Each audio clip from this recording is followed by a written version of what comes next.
Dear lovers, this is the real life Cupid, and you're here with Wrestling with Entertainment. Love, Doug. Hello, and welcome to the show. It's Wrestling with Entertainment, bringing you the latest exclusive breaking news, previewing and reviewing the latest shows from WWE, AEW, New Japan, and everything in between every Saturday, and interviewing all your favorite wrestlers on Wednesday. Sponsored by Rogue Energy. I am, of course, your host, that guy, James J. Alongside the leader of Squash Squad, Kaliko Yachts. Put it in the smoothie. Back from Mania, and no, Mark Henry did not see me in the streets. And the American Scooter Dust. Don't judge a man until you've walked a mile in his shoes, because at least then he'll be a mile away and have his shoes. And it is a great day for wrestling. No, I'm stopping you there. It is not a great day for wrestling. No, it is a horrible, no good, very bad week. Well, it was a good week for wrestling for us. Yes, that's the part of it. It's a great day for wrestling with entertainment. There we go. There you go. Yes. Because we are officially sponsored by Rogue Energy. It is a energy drink that's used by all the top gamers, and it's 100% sugar free, and it is it's quite delicious if I do say so myself as well.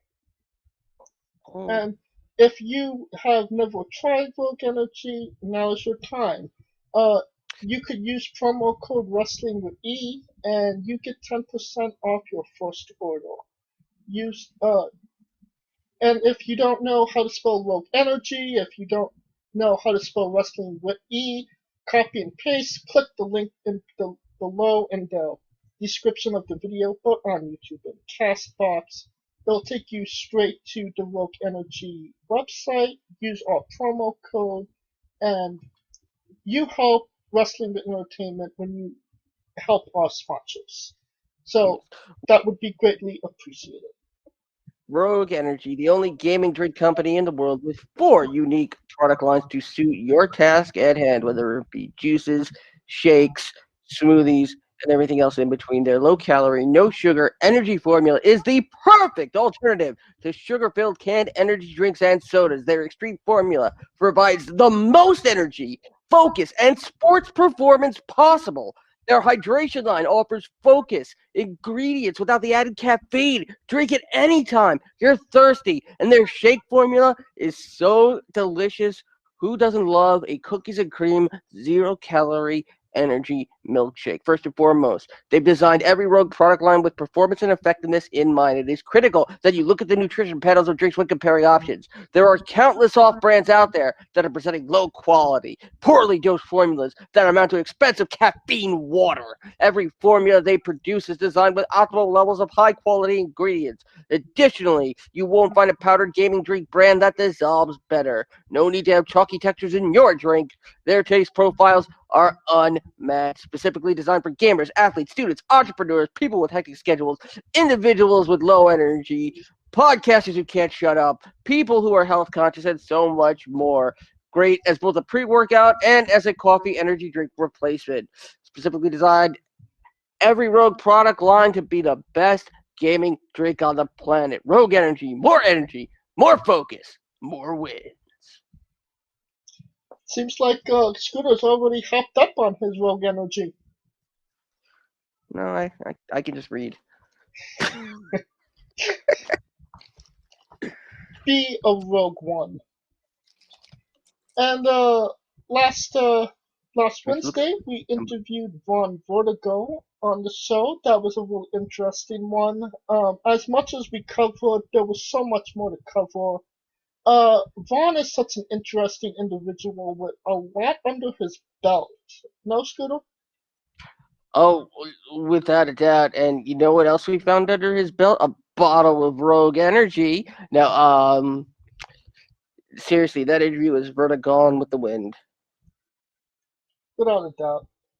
And coming up in the weeks to come, we got Savannah Summers, our first Australian from Australia.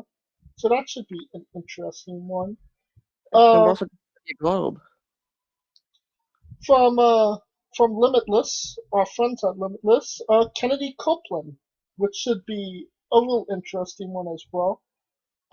Mama Shango and Travis Huckabee. So, and that's it. That's Mama Shango's only if she can, get little brother Shango and sister Shango to the sitter on time. exactly. And yeah, go to the official Wrestling with Entertainment Twitter page, Wrestling with E, for more information on that. I think we pretty much put ourselves over, and our new sponsor, Rogue Energy, Go to our Instagram, you beautiful bastards. at Wrestling with E. And now it's time to get in the news. And maybe not such a great day for wrestling, as the dreaded After Mania releases have finally hit us. They were Yeah. released on Thursday, I believe.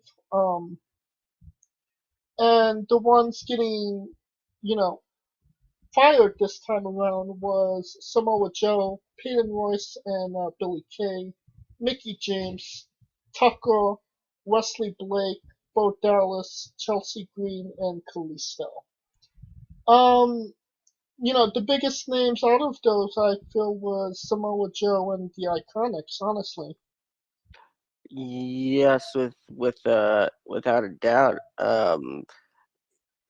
The rumor of Joe departing the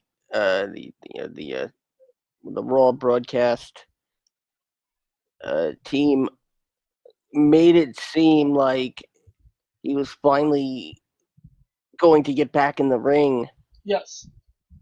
and then just like, why?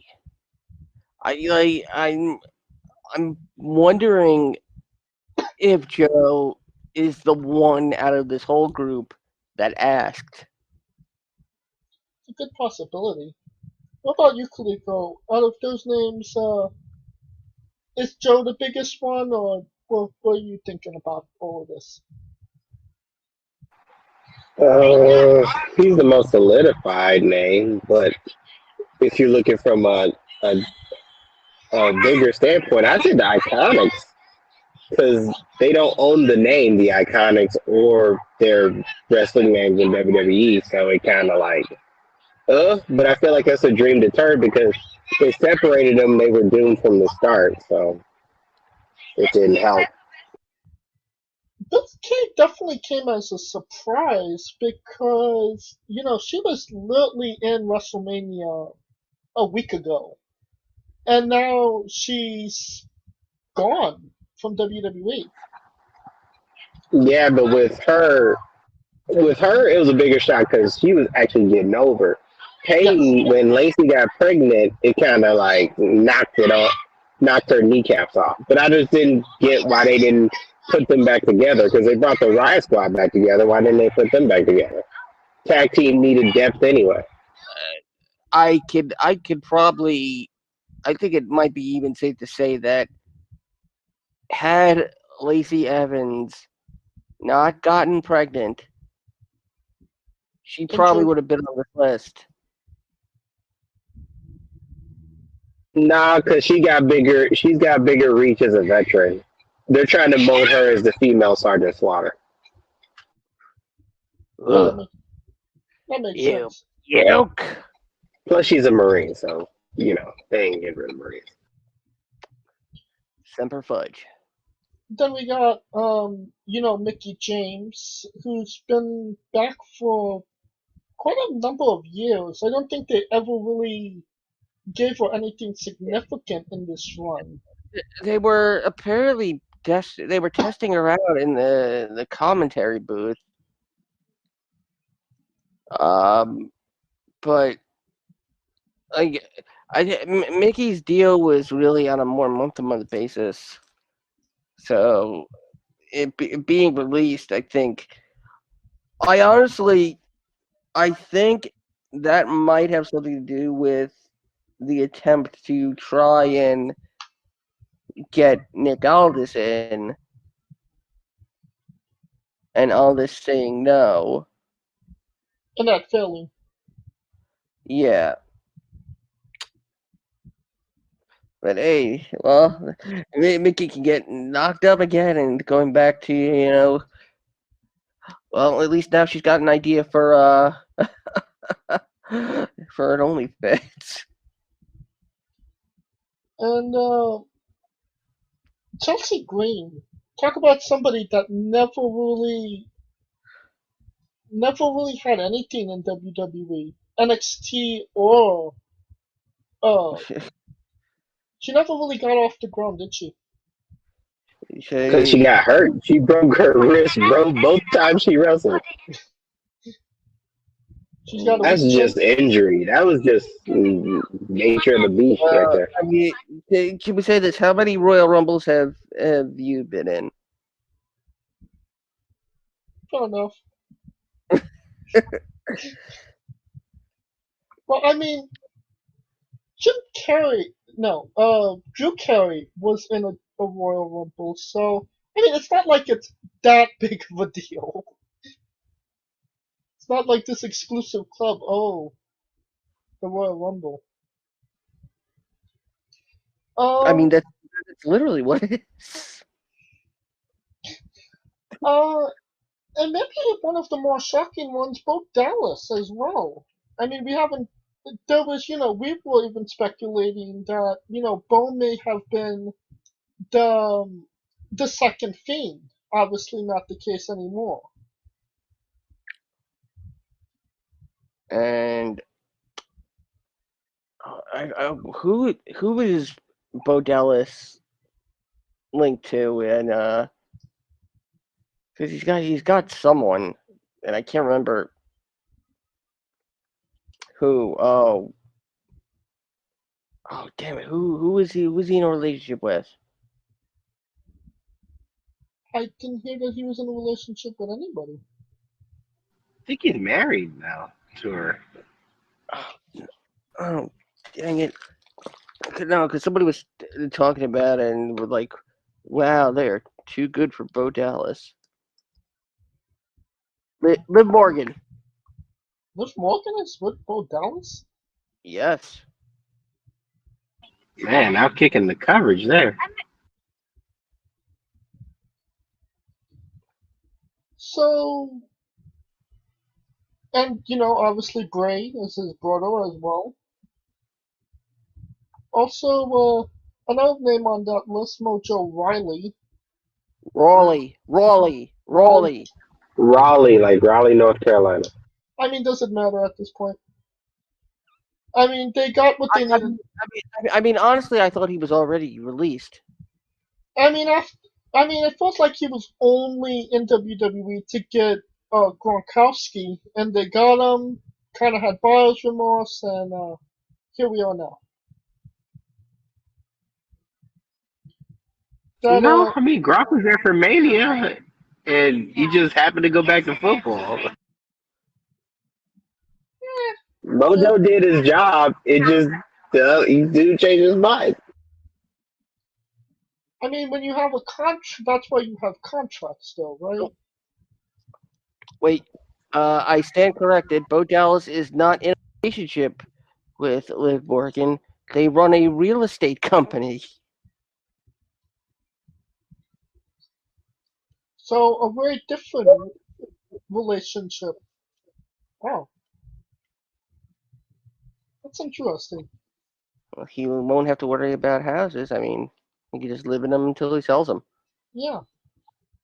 Alright, so all these guys and girls getting released, where do you see them going? What does Impact take? What does AEW take? Does New Japan even factor in on this? Uh,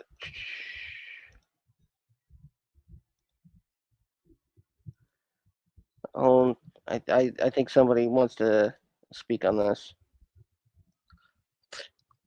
Oh, yeah, I called Joe immediately. Oh yeah, he's gonna be on Dynamite next week.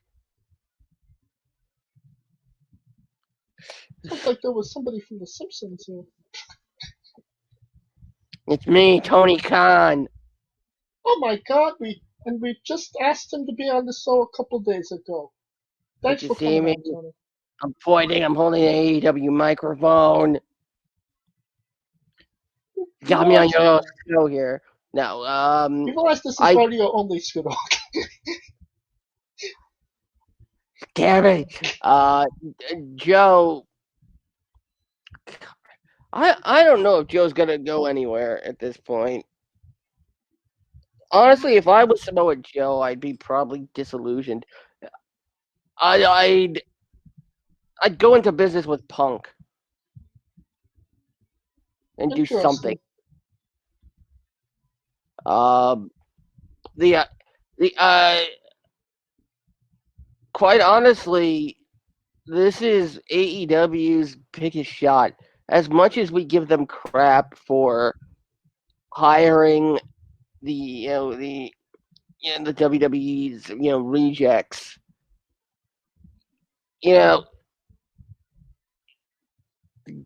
gonna get Peyton. They're gonna get Peyton. Oh, absolutely. That. And she's gonna be the female member of what the hell is MJF's group? The Pinnacle. The Pinnacle. Yeah. I love that. I love their vodka, by the way.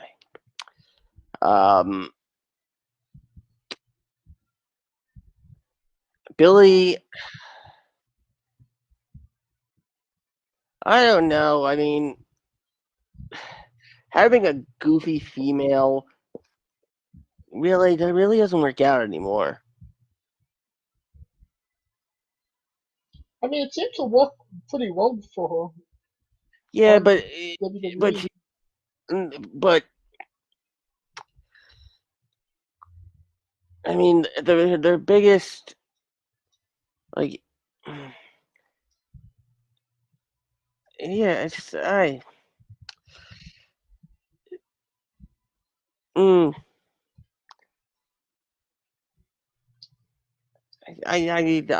really I don't know what else to say. I mean, the fact that Aleister Black is not on this list is a little shocking, right? But I did hear that he was coming back to TV soon. Yes. Possibly as Alexa Bliss's new Fiend, so to speak. I don't know. We'll get into that when we review WrestleMania. What about you, Kaliko? Who do you think's going where? Does anybody go anywhere? Or did they not ever exist to begin with?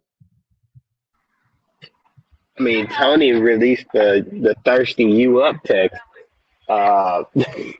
in the open, so you already know Joe got a spot. I feel like Dalton Castle wanted him too. Bring me the one called Joe. Yeah, bring me the one called Joe. And then you got I kind of think they can make it in NWA or Impact. I think going back to Impact is kind of a step back for Joe. I did see, that Samoa Joe posted a picture of the New Japan Dojo in America. That would not be a bad thing to have Samoa Joe on a New Japan show that literally nobody watches. I mean, unless you got New Japan channel, but that's about it. But I would think Joe would be there more to backstage, train in the New Japan style. I mean, it seems like kind of like a match made in heaven. I mean, who better to teach the Japanese style of wrestling in America than Samoa Joe, who probably exudes it without even realizing it. Oh, absolutely. You get a top female worker in there, and you probably could have something worth putting on television. Oh, for sure. And we talked about obviously Peyton Royce is pretty much has a signed contract for AEW. You see that maybe Billy Kay getting that rub as well? Guilty No, with association? absolutely not. In fact, they're already working on Peyton's new name. She's going to come in as Sean's girlfriend, and she's going to be named Brittany. Okay. Yeah. She's going to be Britney Spears. Oh my god.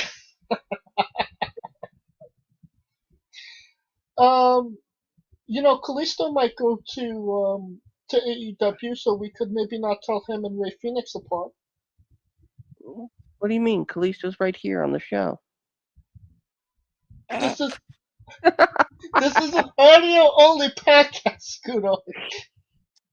I mean, yeah, Kalisto Yachts. He's right here. Oh my god, Kalisto. Yeah. Thank you. Okay. I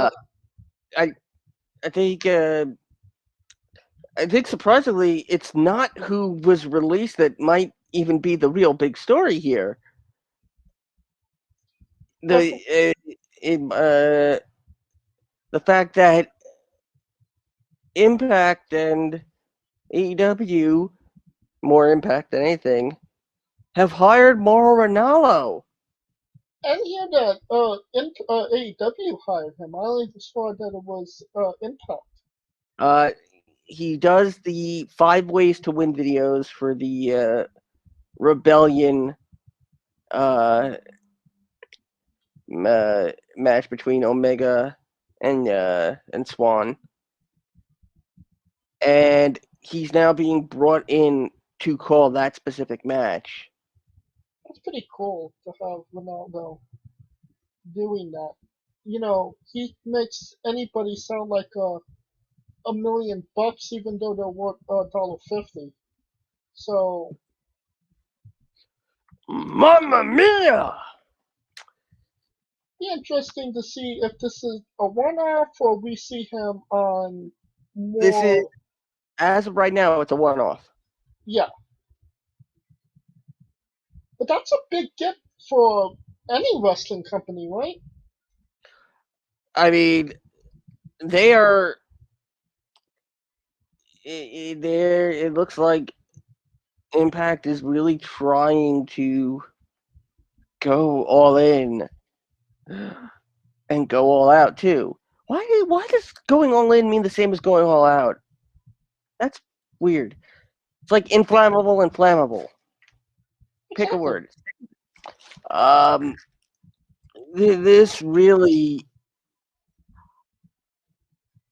I've got that very weird feeling that would you really bring in somebody who can really put that emphasis on this match like Mauro Ranallo? Oh, if absolutely. Omega was walking out with both belts? What about you, Kaliko? What are your thoughts on Ronaldo coming to Impact Wrestling? Not the soccer player. Man, I don't. Maybe Mojo could go. Maybe Mojo could go. I feel like the women's division needs. I feel like the women anywhere they go, they'll be good because all they're gonna do is just spruce up any division that they got. So I mean, We're talking Ah, about Mauro that's just Ranallo. he wasn't paying attention. See? Kalisto Yacht, ladies and gentlemen. All right. Thank you for everybody that's listening because we apologize that none of us were able to show up tonight. Then you have a new commentator on the Monday Night Raw brand. We'll get to SmackDown in a moment. Listen to the new guy. Don't even actually know his name. Adnan Verk. Adnan Virk from ESPN. He used to do baseball. He used to do Sunday Night Baseball from Baseball Tonight on ESPN, and then he left and went to the Zone. But he has a guy that vouches for him. I want to hear Adnan Verk call a Mustafa Ali match. There's another name that is surprising that they didn't release.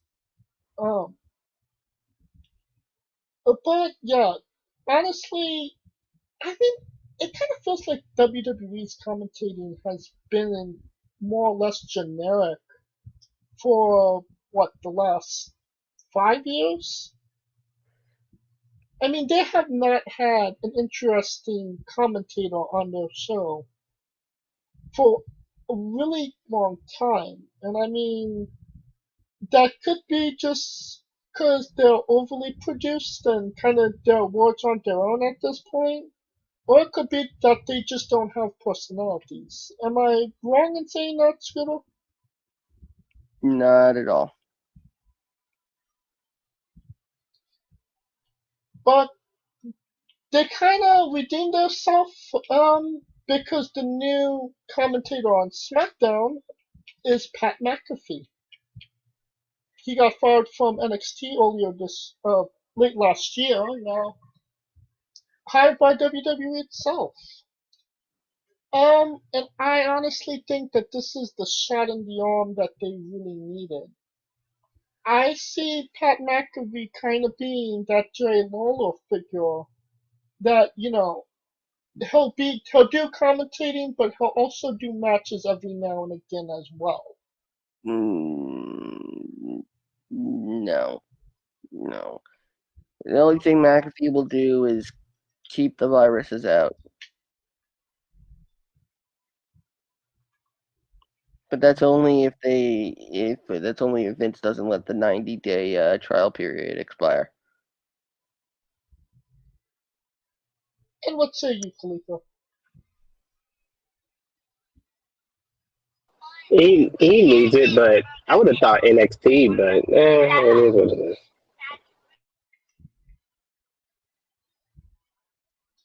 Anything want to be said about Pat McAfee before we finish this up? Is Byron pulling double duty? I mean, Tom Phillips still has a job, so I think they put him on 205. yeah, the vice president of 205 Live. Wow.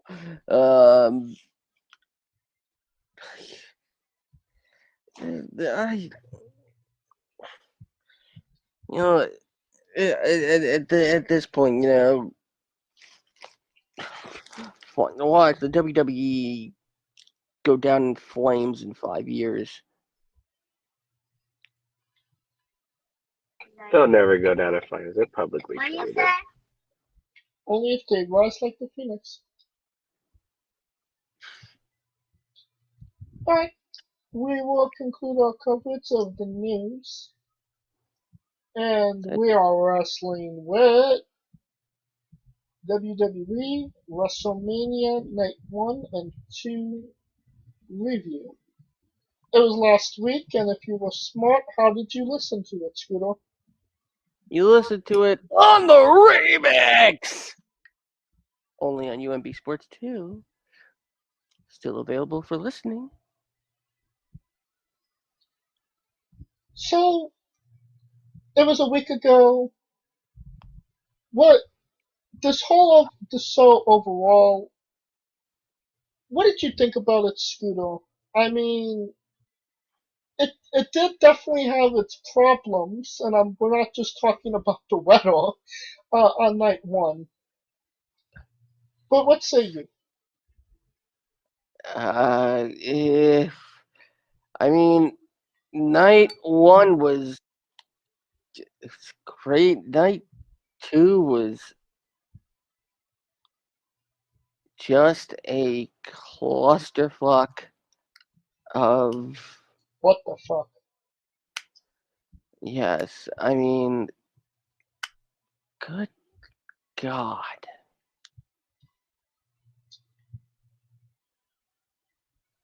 What about you, Kaliko? You was actually there. I mean, overall, it gave like overall it felt like 30 vibes, the WrestleMania 30 vibes. Not in the sense of like how everybody was happy for Daniel Bryan type of, but hope because there's a whole lot of changes that were going around, and it's just a whole new generation of people that finally got over. Some finally got the hump. Some, you know, are being established. So to me, it was hopeful. Night one was probably like the night because it was emotions and then adversity. But I mean, overall, it was solid both nights to me. Alright, let's get into it. The first match, WrestleMania versus God. The show got delayed about 30 minutes or so before it actually was able to come, and that was due for really bad rain, winds, and thunder and lightning. And You were God there, peeing. Kaliko. How did this match play out? Which one? The first match, the match with God, it was crazy because I went to go pregame at 3 o'clock and it was sunny. It was nice. We were like, "Oh man, it's gonna be dope." An hour and a half later, thunderstorms and winds knocking shit over. And I was like, "Holy shit, are we even gonna have it?" Like, but then when Stephanie brought the What? text, it will start promptly at 8. It was like, "Oh shit, yeah, they're gonna make this shit happen." So we literally had to wait. Well, I waited literally until 8 to get there, and it was like right when Vince did his whole WrestleMania spiel and had everybody out there. God said, "Not so fast. Get y'all asses back inside for It's like another half an hour." it's like you see that monster So everybody, the God coming down.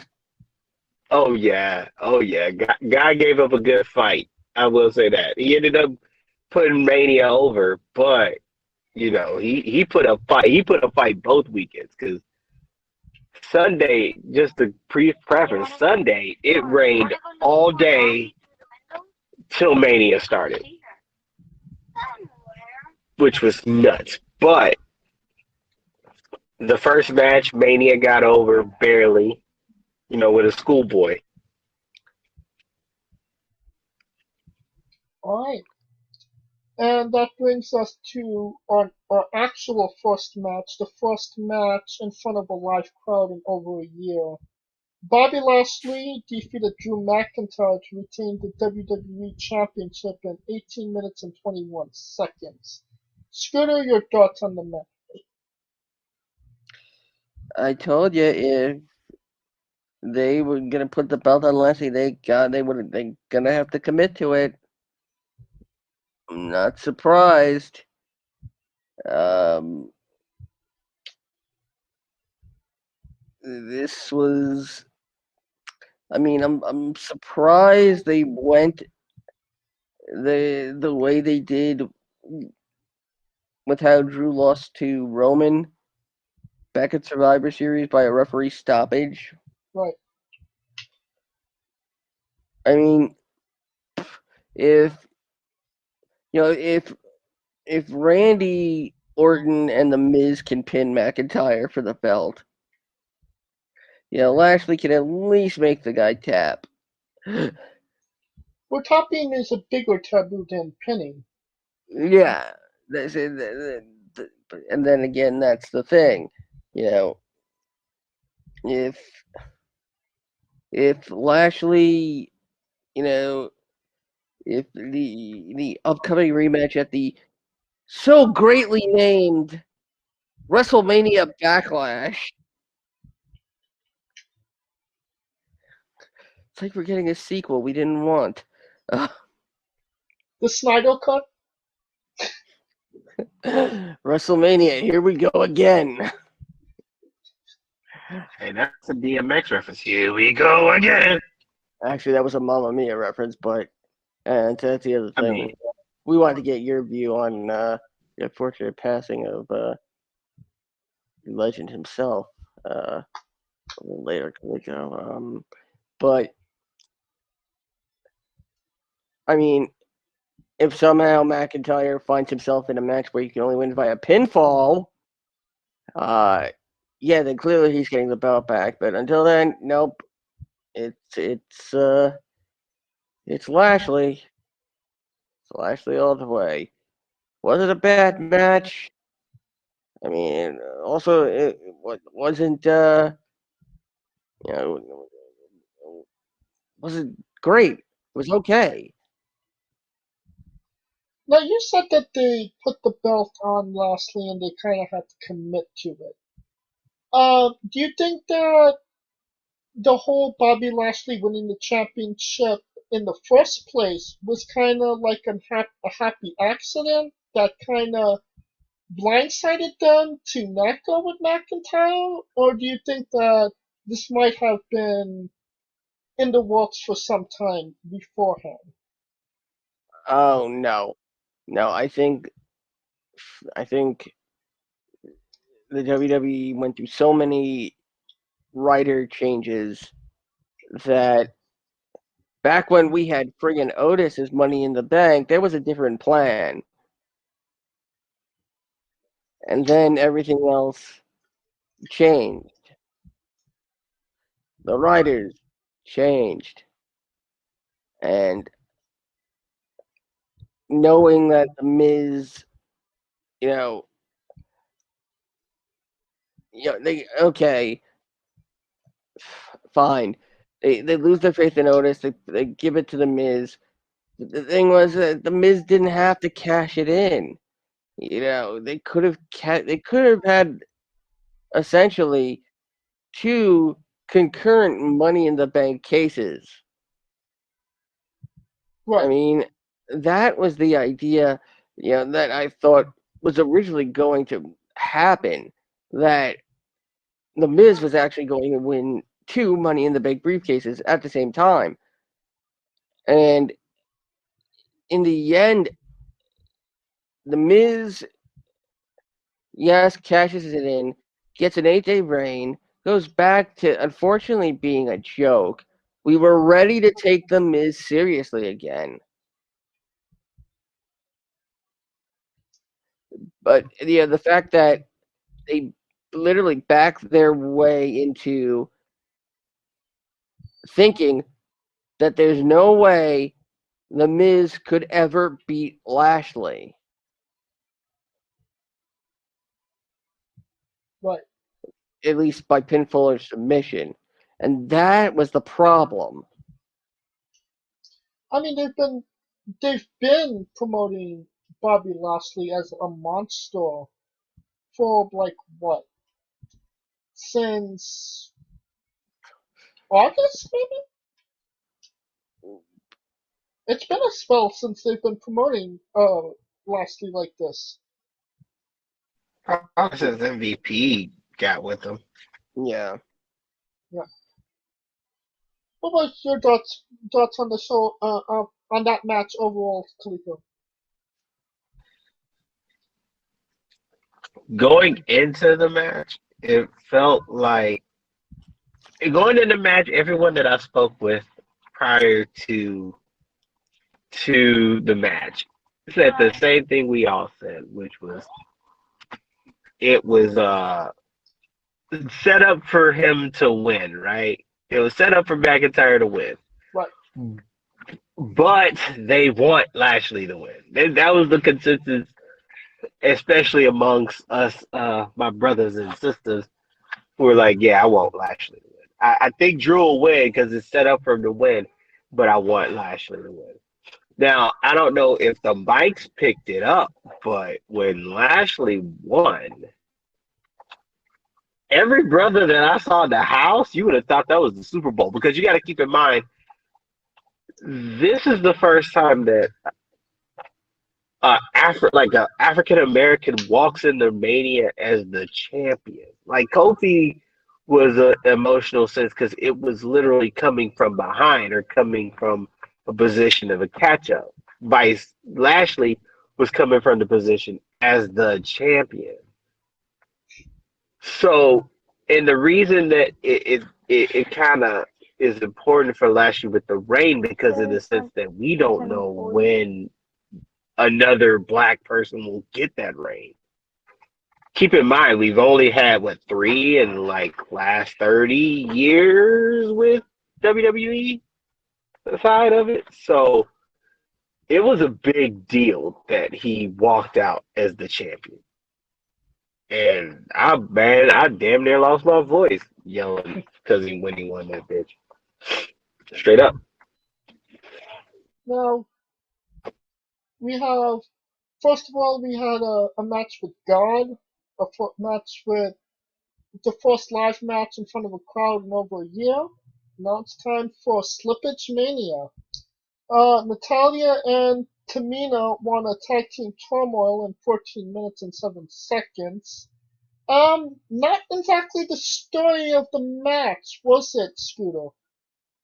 No, I mean, first of all, Mandy Rose.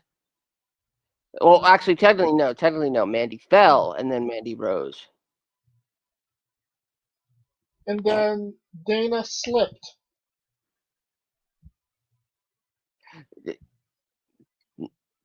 No, Dana didn't slip. She slipped in another way, didn't she? Oh, yes, the nip slip. Well, that's what you get when you wear Lana's gear. Yeah, and you're more, And you're not wearing, Spanx. I mean, the Mandy Rose and Dana Brooke portion of that match was brought to you by that ass. And of course this was Billie Kay's last match, which is unfortunate, because it seemed like she was really starting to get over, whether or not WWE liked that. And even Rock Squad was in there for a spell. What about you, Kaliko? What did you think about the match?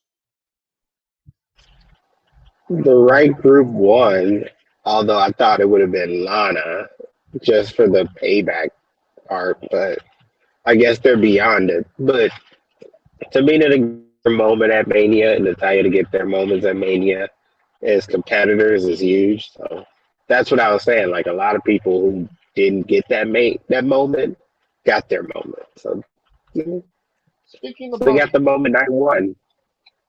Speaking of their moment, Cesaro defeated Seth Rollins in uh 11 minutes and 27 seconds.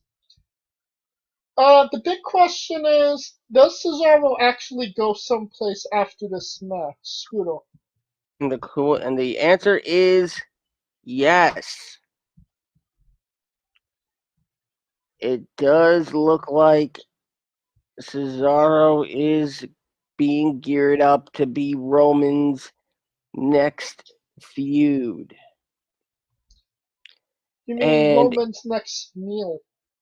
next meal. If there is no direct Roman Cesaro match at WrestleMania Backlash, The then Snyder Cut. it might end up being Cesaro and Nakamura against Roman and Seth. Then we'll get at the next page preview, WrestleMania No Mercy for the Backlash. Oh, Or you're I mean, Unforgiven for the Backlash, the WrestleMania Backlash. well, considering that Money in the Bank has been switched to Father's Day,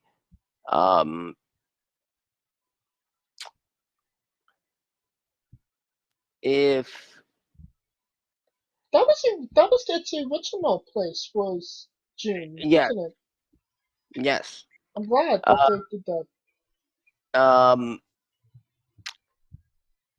that if there's no direct Roman and Cesaro one-on-one match for the Universal title at Backlash, then Cesaro is going to win Money in the Bank.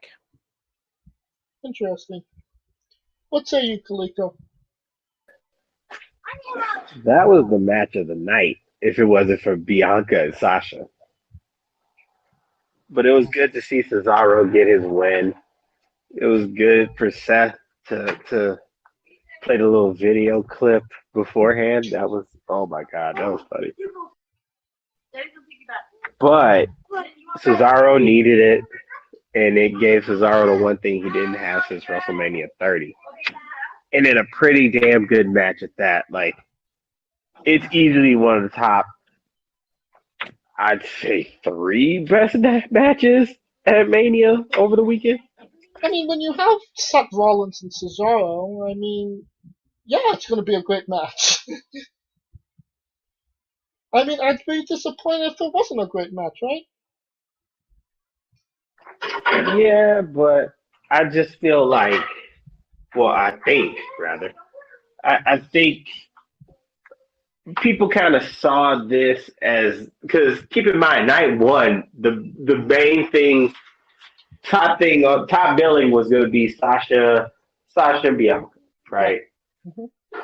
And for this match to be where it was placed and to be practically like, a lot of people had this as the match of the night. So I wouldn't put it, you know what I'm saying?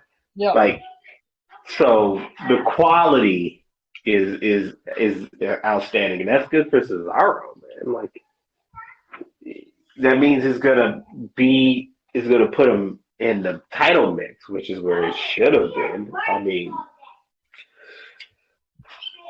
so it's like I say, people finally getting moments that was overdue. You think about it, you're like, damn, you didn't win a Mania match other than like the Battle Royal. And the other thing about this is obviously Seth Rollins, didn't need a win here. He's Seth Rollins. But does it kind of seem like Seth is kind of an enhancement talent at this point, where he's just kind of putting more people over rather than getting over himself?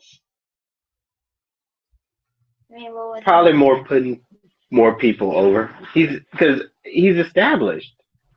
Right. Like, you think about like his matches, they're there. So I mean, keep in mind his last 2 matches were against people who really didn't get a Mania moment. So for him to give it to him, gotta give him props for that. And he's eventually gonna be back in the mix. So it's not even a matter of if; it's just a matter of when. What about you, Scooter? What are your thoughts on that? Yeah, I mean, Seth is now at this point someone who could take a loss and it won't hurt him. All right. Next match, AJ Styles and Omos defeated Kofi Kingston and Xavier Woods to win the Raw Tag Team Championships in 9 minutes and 30 seconds. Your thoughts on the match, Scooter? Ermagerd. I mean, it's nice to see Edward James Olmos wrestling. I mean, did you really expect this to go any other way? Quite honestly. Well, Kaliko did. I mean, we had some issues 2 weeks on the show. Hey man, hey, you know what? Because it's a lot of those. I mean, I was like, that's a tall order to be putting the first match. It was a lot of people's firsts, and they just going in and just lighting niggas up. That's why I was like, it's a big factor. It's a big deal that a lot of people came out with like genuine moments. It felt like a changing of the guard, or at least I'm here now attitude with a lot of these superstars. You mean the changing of the bodyguard? But that too. And The thing of it is, it seems like they're pushing almost to the moon to be a monster heel. Do you think, you know, obviously it's a smart thing to put him with AJ Styles, let him absorb that knowledge. But do you see almost being a major player for WWE in the future? Scooter? I mean, unless we're getting AJ and Omos versus HBK and Kevin Nash match in the future. For the next Saudi Arabia show? It's gonna be the Walker Poke of Doom. The first time somebody got pinned standing up.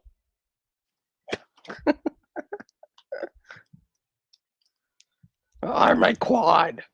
I got a weak chin.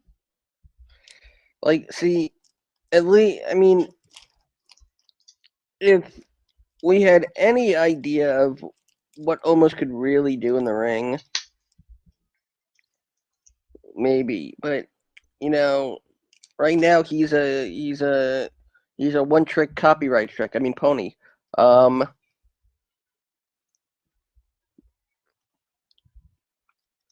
mean, even Great Khali had a title run.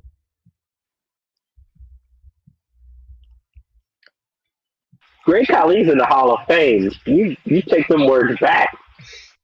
But that's what I'm saying. Even Great Khali had a title run. I mean, the guy wasn't maybe, Shawn Michaels incarnate, but, he still did what he needed to do in that ring to attract people. He was the good Cully, the not No. so great. He was the Great Khali.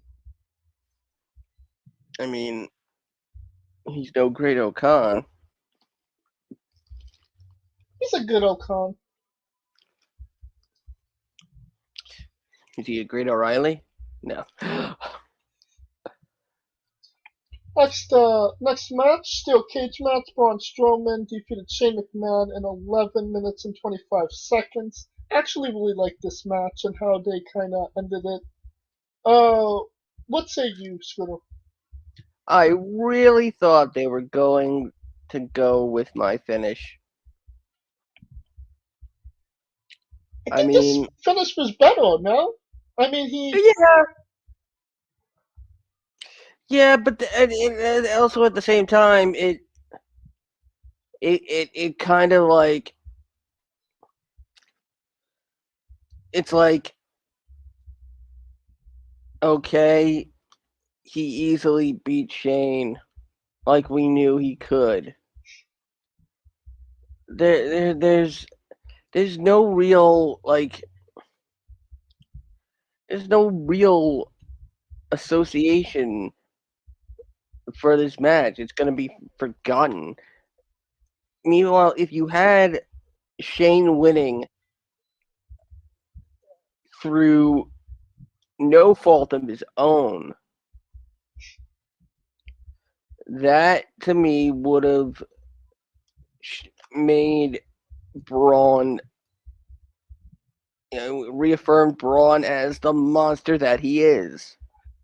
That, yeah. And it would also not make him look stupid. You know, he knows he can beat the crap out of you, but he'll gladly take a loss if he can throw you 20 feet down through a table. What about you, Kaliko? Your thoughts on the match? I think this was probably the least interesting match of that night that people kind of cared about. I think they just kind of cared about the high spot and like, Shane, we know what you're here for type shit. So he did his thing. Braun got the win. Kept yelling, "This is for the people who are called stupid." So it's kind of like a male version of the body shaming Nia Jax Alexa Bliss thing we had at 34. So Basically, everybody that was ever called stupid ever, which is pretty everybody much. and ever existed. I know. I feel like Forrest Gump kind of proved that point first, but but you know, it served its purpose. Braun got the win, and I guess it was good for him to get the win because the next night he was in that little triple threat. So kind of, or the couple days after. 2 days after, yeah. Doesn't matter at this point. Next match, Damian Priest and Bad Bunny defeated Miz and John Morrison in 15 minutes and 2 seconds. 15 minutes too long, I would say. Definitely a match that happened on WrestleMania. What say you, Scooter? Oh, God.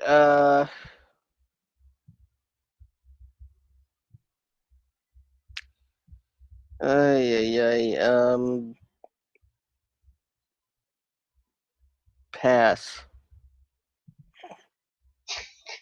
Kaliko? Am I the only one who thought that match exceeded expectations? Because Bad Bunny, as much as people gave him shit, at least he was dedicated. That was probably like, when you think of celebrities in the ring, that's easily top two. Him and Stephen Amell, as far as like WWE actual wrestling. Hey, what about Lawrence Taylor?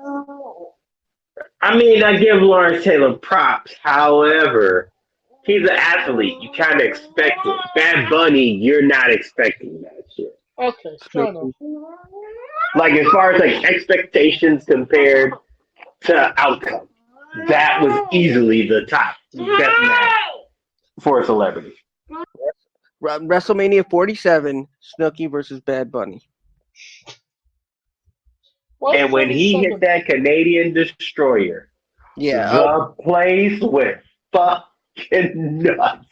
Because it was just like, no one saw that shit. That was like, what? The question What?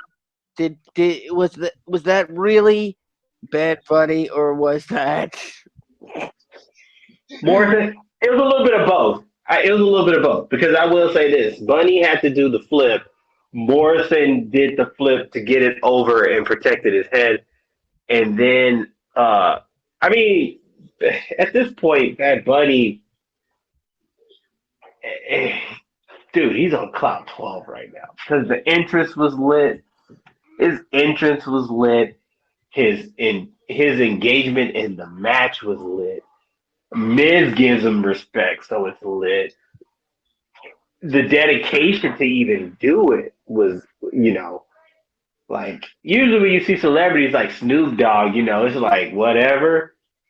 But you can tell he put some work in. So to me, that makes a big difference for a guy like Bad Bunny. And dude, everybody thought like, yo, that top five match of the night, top five, easily.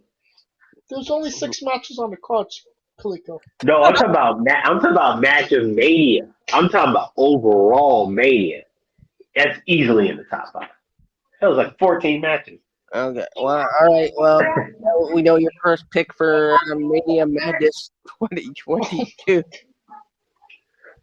You know what? You know what? That might be my first pick, actually. Alright, I thought we were just gonna crap on the bunny, but there's actually some love for Bad Bunny, so. Alright. And our main event of night 1, Bianca Belair defeated Sasha Banks to win the SmackDown Women's Championship in 17 minutes and 15 seconds. Scooter, your thoughts on the match? You know, I was very vocal about how this probably shouldn't have been the match to close out the show. I'm glad to say I was proven wrong. Yeah, I will say that the build to the match didn't warrant its place on the card. But Sasha and Bianca put on a match that proved that match deserved to close out the show. Oh, without doubt.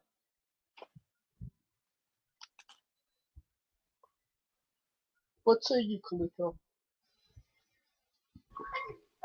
I just want to go over, because that was easily like, that one was the match of the night. So we kind of think we know that. But I felt like this was like, night one was epic night, I kind of felt. With the, everybody who had, with the exception of Strowman, everybody that had like a little Latin or African name got over. But I kind of want to go a little deeper because it's more about the curious case of Sasha Banks, right? She's 0-6. She's 0-6, but yet she's going to be regarded as one of the greatest female superstars of all time by this man. And the funny thing is that everyone brings up the 0-6, but it's, you remember when a couple years ago at 35, everybody kind of jumped on Sasha and thought she was kind of selfish for trying to be hard-headed and going against the grain and all that stuff. Yeah. I feel like this is her vindication. I think this was easily the vindication that she needed to show that, bitch, I knew what I was talking about the whole time.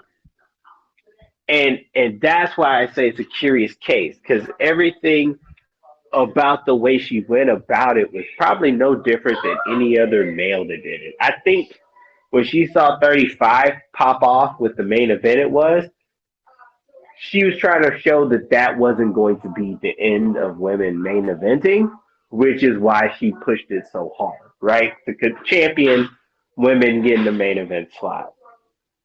She got it and she excelled, right? And even though her 0-6 record, and it's funny because people were saying, oh my God, they're downing Sasha again. And I'm like, let me see. No, I'm just putting it this way. So you're telling me a woman that was first woman in the Iron Man match, first woman in the Hell in a Cell match, first entrant in the Royal Rumble, the longest entrant in the Royal Rumble, the first woman in the Hell in a Cell, the first women's tag team champion. I feel like her WrestleMania record is the last thing of her concern when she has so many first black woman to main event a Mania. Those things, I feel like she's more on the history side than win or lost in any matter. And that's where we need to realize, like, wins and losses matter, but keep in mind that girl hasn't had this was her longest fucking reign as champ, and yet people still think she's top 2, if not number 1 woman wrestler in the world today. So that says a lot about Sasha. Oh, without a doubt. Now, don't get me wrong, Bianca did the thing. They did the damn thing. I just wanted to defend Sasha in the sense that people think that this loss, because I did see the memes with the streak and shit like that. But to me, the streak is secondary to what she's accomplishing. I think she would take 0-6 if she took all the other accolades I just mentioned. Right. Before we can move on to night 2, Scooter, night 1, thumbs up, thumbs down, thumbs in the middle. Thumbs in the middle. Kaliko?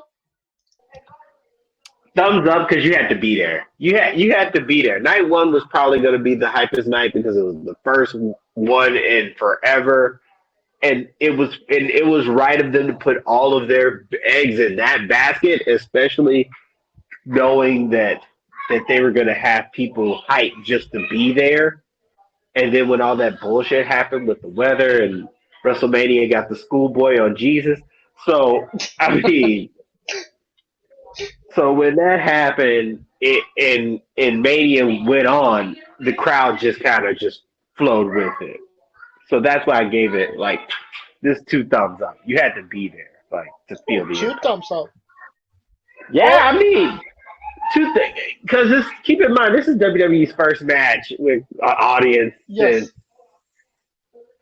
like, Over not here. excluding NXT since Jesus. So the crowd made a difference.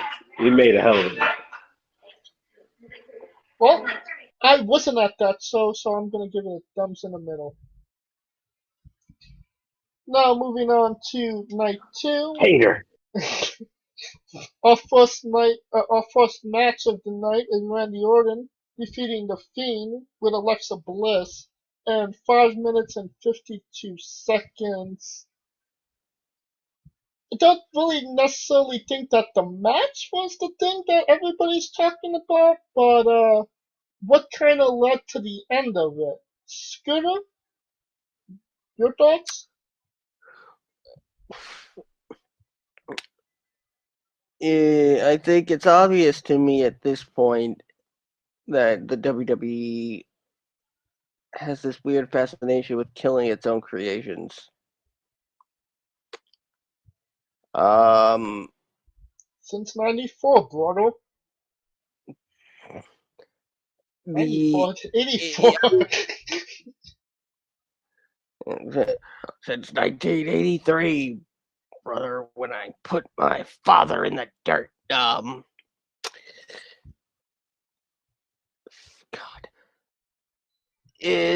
Was an interesting way to go. I'm not sure if this was even the way to do things after you fucking heal the Fiend.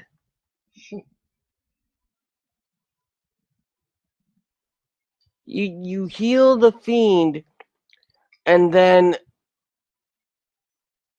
you start up with the person he possesses learns to control a power greater than his. Well, I mean, he put that greater power into her to begin with. Only on Peacock. Not according to Raw. Not according to Raw. Apparently, Alexa found something even more powerful. And now, Bray Wyatt is back to being Bray Wyatt. So, this is like, I swear to God, this is, I think somebody clued Vince in onto the, to episodes 7 through 9 of Star Wars. Oh, God. What about you, Kaliko? At first, I was like, huh? The crowd was like, boo. but then I tried to, because everything I try to look at it, I try to see if it can make sense, right? So, when we look at what Bray tweeted the next day, which is Samson and Delilah, right? Yes. Once he saw that, I kind of got it. And this is why. the Fiend in himself for the whole duration was all about the purpose, right? John Cena, goddamn Finn Balor, The Miz, Daniel Bryan, everybody he got a hold of, he did his purpose, right? He ends up with the girl. He's so enthralled with the girl, just like how Samson was, that he forgot his purpose. Right? Like it's like anything. Like a man that focuses on girls will never hit his purpose, and a man that focuses on his purpose will always get the girl.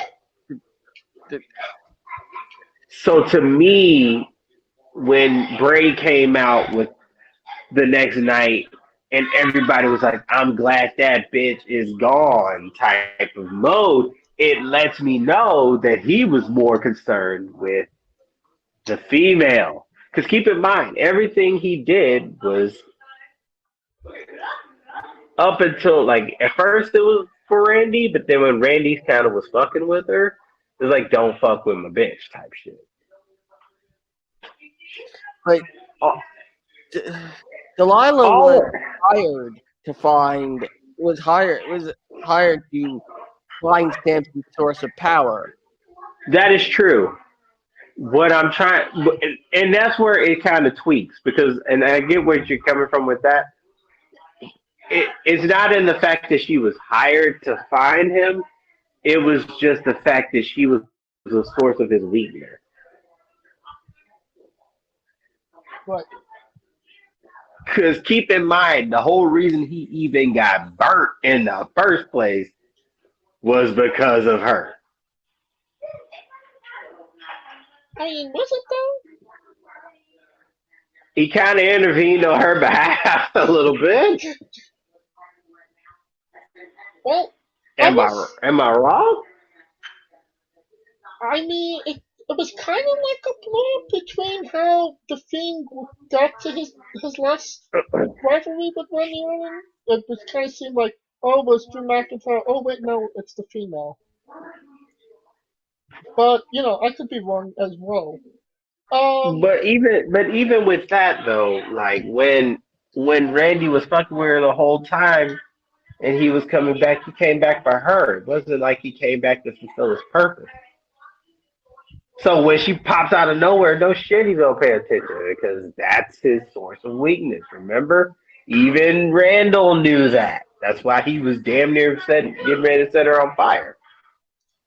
Well, the good thing of it is, and I like that Randy Orton one. I mean, this is pretty much Randy Orton. This is the best Randy Orton we've ever seen. So. I told Reg that too. I told Reg if he ain't on the PWI #1, I don't know what the fuck's wrong with y'all. I know you had a conversation about Adam Cole. Oh yes, I did. Oh my God, don't get me started. But that's a whole. Stick to the topic. Stick to the topic. Woosah. So, you know, I'm not mad that Randy Orton won the match, without doubt. And I'm actually, you know, I'm interested to see what both men do going forward, because obviously there's a hot rivalry with Alexa Bliss and The Fiend now. And, you know, anything that Randy Orton does is going to be great.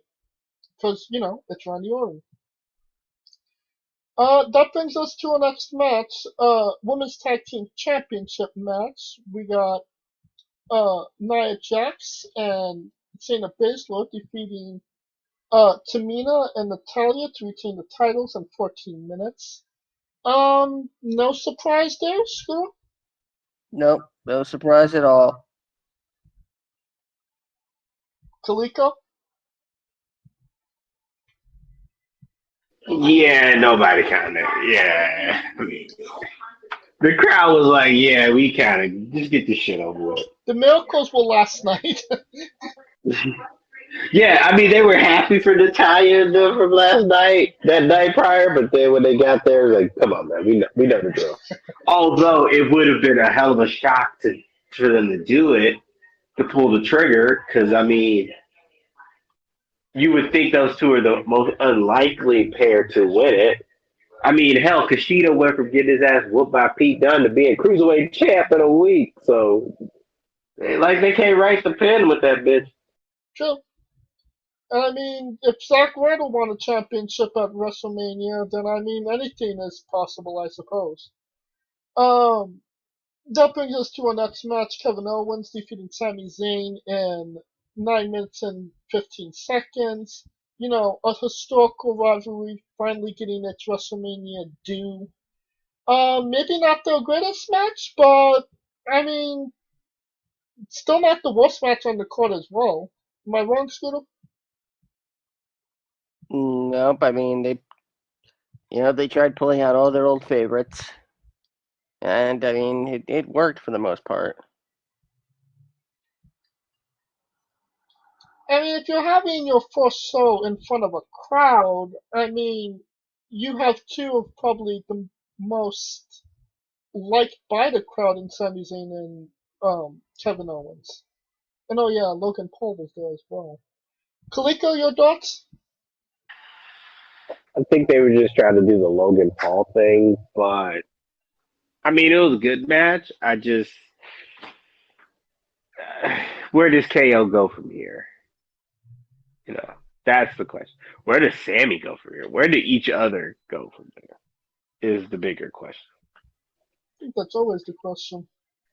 But I mean, after everything that they put Kevin Owens through, it's nice to see them give him the nod at Mania.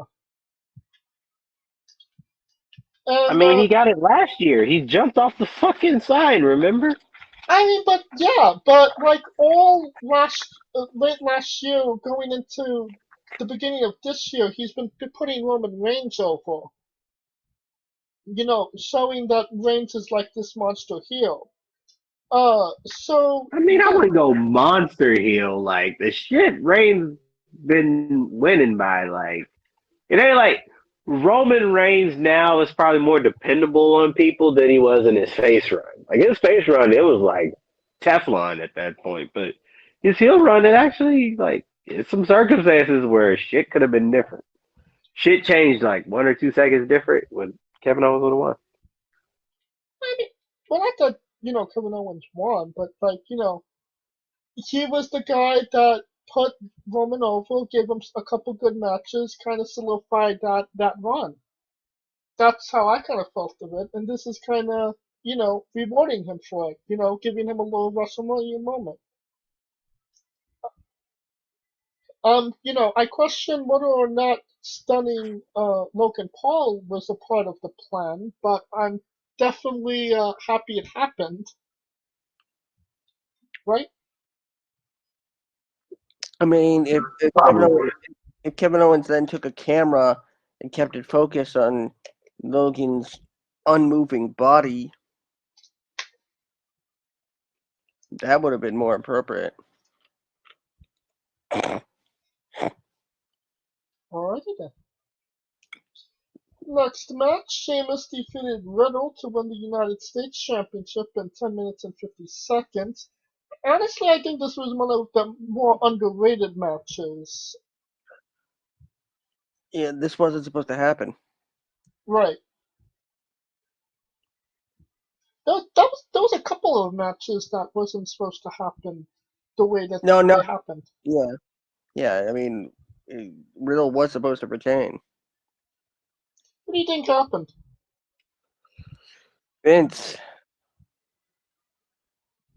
Vince's Alzheimer's kicked in. That being said, do you think Sheamus is the wrong way to go, or do you think they should have gave Riddle his moment?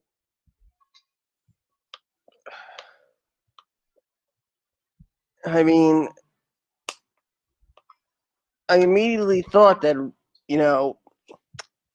maybe this means they're gonna take Riddle seriously, and then because it would make sense for Riddle to be the first challenger for Lashley, considering Riddle beat Lashley for the U.S. title, and then Lashley just bet him. runs over him. And so at this point, Yeah. Yeah. What about you, Kaliko? Yeah, it was an underrated match. I'll give it that. I feel like Sheamus. This was Sheamus because Sheamus. It should have been Sheamus and Drew in the beginning in the first place. Because all roads were pointing to them at Mania. Right. So when that got swapped around, then he had to go somewhere. Because keep in mind, he didn't face Riddle. He didn't. I mean, he beat Riddle, but he was like the final four for the WWE title type of mode. He was like in that picture. So for him to get the U.S. title for the third time is them showing that he's upper echelon and to keep him in that upper echelon. Because had he lost to Riddle, where the hell else would he have went? Fair enough. Alright, next match, Nigerian drum fight. Apollo Crews defeated Big E to win the Intercontinental Championship in 6 minutes and 49 seconds. Scooter, are we finally going to get a decent title run out of Apollo Crews, or is this kind of like back in August when they drew him on the pre-show? I think we need to get a decent Nigerian accent first. Well, let's assume that's never coming. I mean, with Dabakato, having getting his salary in Google Play cards,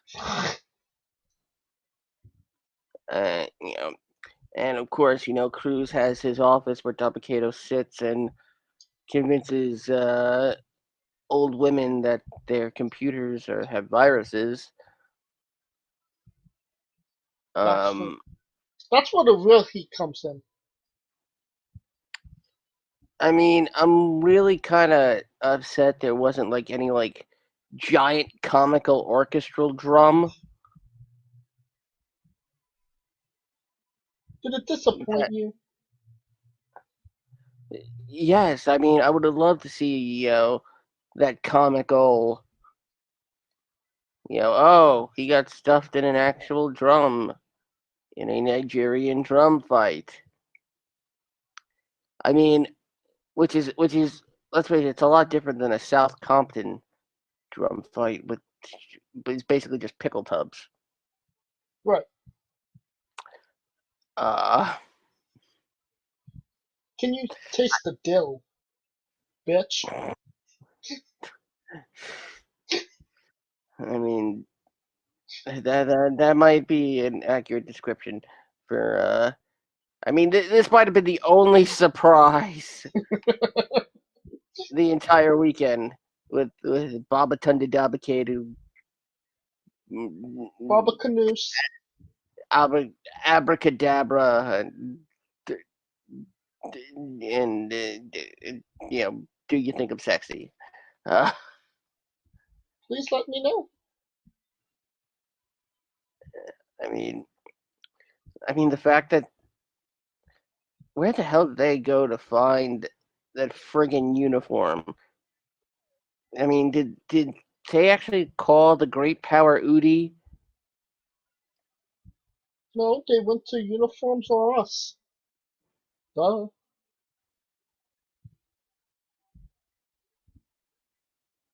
Kaliko, your thoughts? I should have knew when Big E came out first. It was a wrap.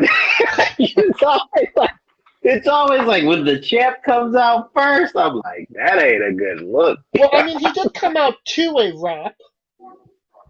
Yeah, he came out to a rap from Wale. Wow. In his city, just to get that ass beat. Oh, it's just like that is such a Vince. That's some. Now, when you say that's some Vince shit, that's some Vince shit. Oh yeah, it's your hometown. No, you're gonna get that ass beat. That's what That's the like that. Adam Copeland syndrome. Like fuck that. But I mean, it solidifies Apollo as a heel. Kind of gives him a run. He got a bunch of faces that he could probably face. He's probably gonna keep a few with Big E for a while. Cause I mean, the only way you putting the title off of him is Big E in this case feels better with the chase, especially when he could go, I lost in my home city type shit. So Right. it helps. Next match, Rhea Ripley defeated Asuka for the Raw Women's Championship in 13 minutes and 30 seconds. Maybe this is the kick in the ass Rhea Ripley kind of needed to kind of get back on her feet. But I still kind of feel bad for Asuka, considering she hasn't won at a WrestleMania yet. What say you, Scooter? Well, I think we're missing something very important here. Yeah? This is the first time in WrestleMania history that 3 titles have changed hands back to back.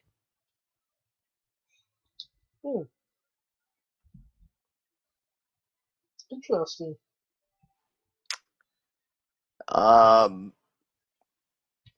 mean, it was already history making when the Intercontinental and the U.S. title followed each other, which was something that never happened.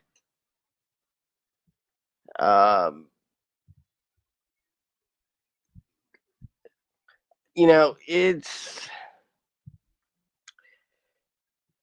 I never expected Ripley to lose.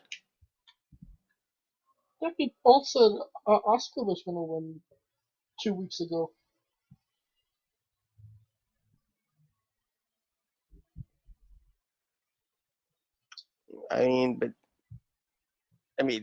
Since from the very beginning, I was telling you it's gonna be Ripley and Asuka. Well, it is safe to say that this was not the original plan. Not in the slightest. No. I think the original plan was Lacey Evans and Charlotte. I believe the original plan was Asuka and Charlotte.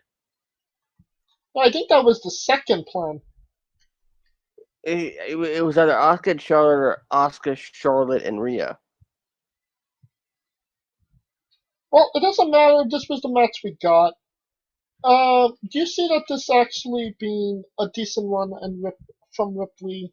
And, we finally get that Rhea Ripley from 2 years ago that ran roughshod in the World Games match. Yes, given the emphasis they placed on the fact that all the women's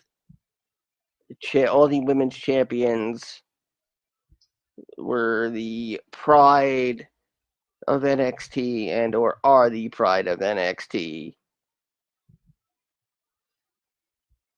So, yes. What about you, Kaliko? What are your thoughts? Before I go there, hey Scooter, did you think?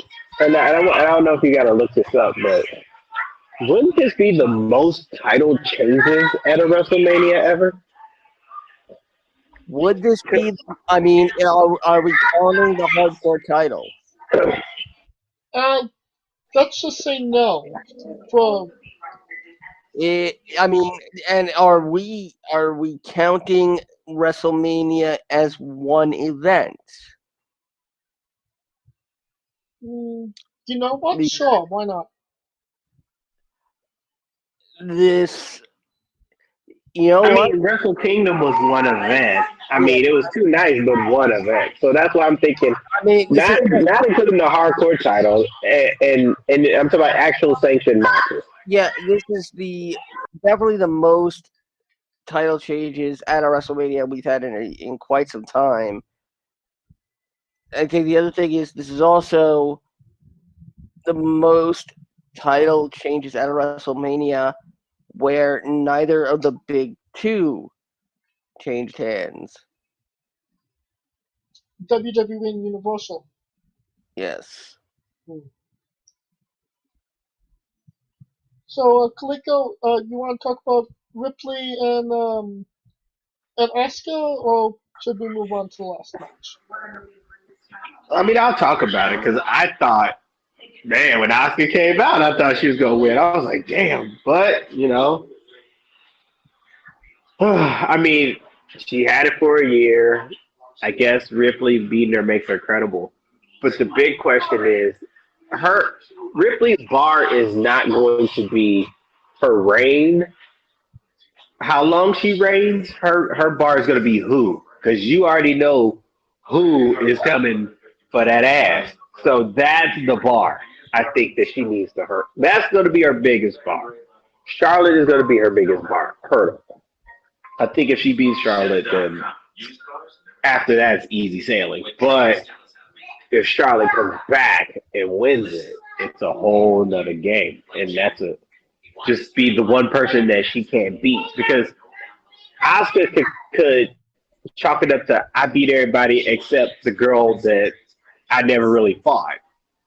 But Rhea losing twice to Charlotte is almost kind of like she got her number type of deal. Yeah. Alright, and our last match, Triple Threat Universal Championship match. Roman Reigns defeated Edge and Daniel Bryan to retain the Universal Championship in 21 minutes and 40 seconds.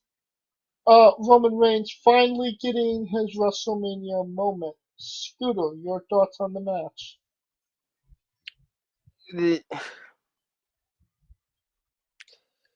Roman Reigns. Oh, God.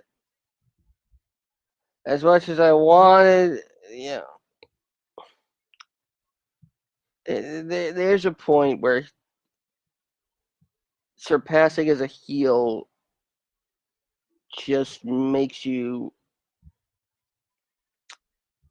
look like an asshole, and to me just makes almost intolerable to watch. And I think that's the point Roman has got to. Because now I'm not sure if they're really gonna let anybody take the title off of him. Unless it's maybe a Brock Lesnar? More like Brockemia. Oh. That's apparently the only thing Roman will drop the belt for.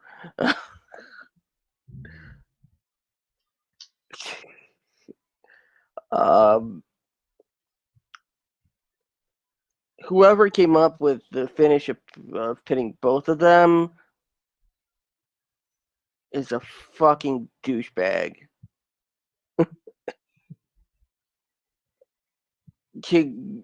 Congratulations. You had some asshole on Twitter point out, oh, Edge was on top of Daniel Bryan. Therefore, that technically means Edge should be the winner. No, go back and look at the fucking end of the match. Edge's shoulders are both down.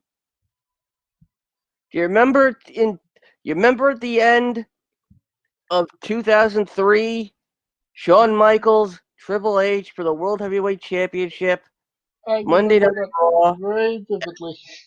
Eric Bischoff, the referee. Shawn Michaels hit sweet chin music, knocks Triple H out, falls back onto him in such a manner that Shawn's shoulders are both down. Bischoff makes the count. declares them both down. Yes. That's exactly what happened here. Except there happened to be somebody on top of both men this time. So, congrats, you got Adam Pearce to respond to your tweet. And he trolled you. Because he did nothing about it. With that being said, Edge now walks into the history books as the first two-time winner of the Royal Rumble to come up unsuccessful both times at WrestleMania. My God, yeah, that's right. Yeah, that's right.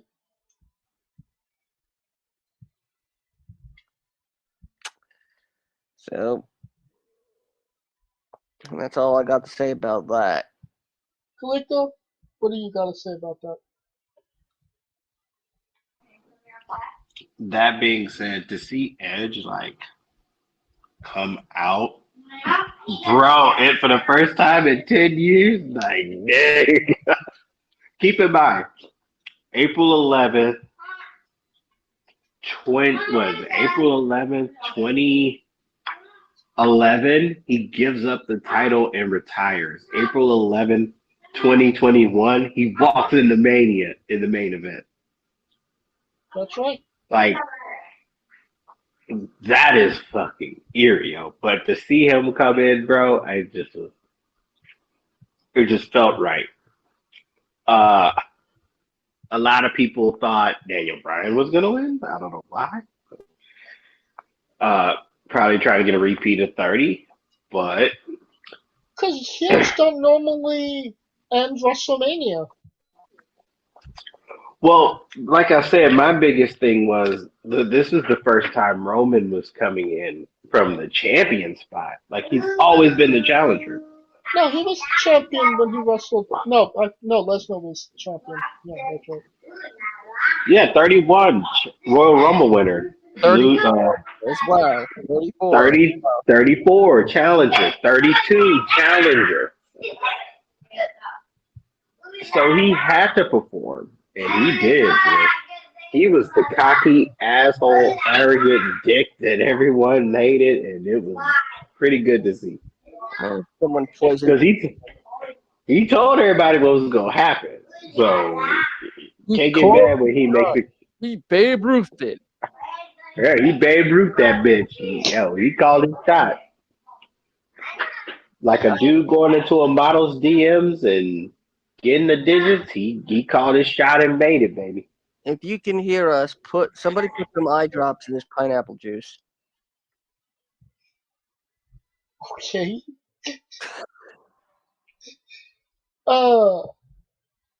That being said, night 2, thumbs up, thumbs down, thumbs in the middle. Scooter. Thumbs up the ass. Kaliko? Nah. How's it go? That .75 type deal? Because it was night 2 and it was awesome to have a night 2. But the matches and the intensity was not like night 1. So, thumbs in the what? Middle? Thumbs in the The .75 range. Thumbs in the middle. That's right the middle. That's like 3/4 of the way. .75. 0.75 out of 100. So he barely gets to 1. Wow. Talk about being a hospital. Now, WrestleMania as a whole, night 1 and 2 together. Thumbs up, thumbs down, thumbs in the middle. Scooter. The thumb's right in the hole. It's in the hole. Kaliko? Thumbs up overall. And what was the WrestleMania moment that we're going to be talking about next year, Scooter? You mean the moment that we're going to be talking about from this year, or the moment that that I think is going to happen next year? No, the moment that when we do our WrestleMania 38 preview and review, we're going to talk about WrestleMania 37. The That's of course. WrestleMania moment from this WrestleMania. Mandy fell, and then Mandy rose. Kaliko? Bianca literally catching Sasha Banks off a suicide dive, lifting her up overhead, and walking up the damn stairs and tossing her ass over. That was a hell of a spot.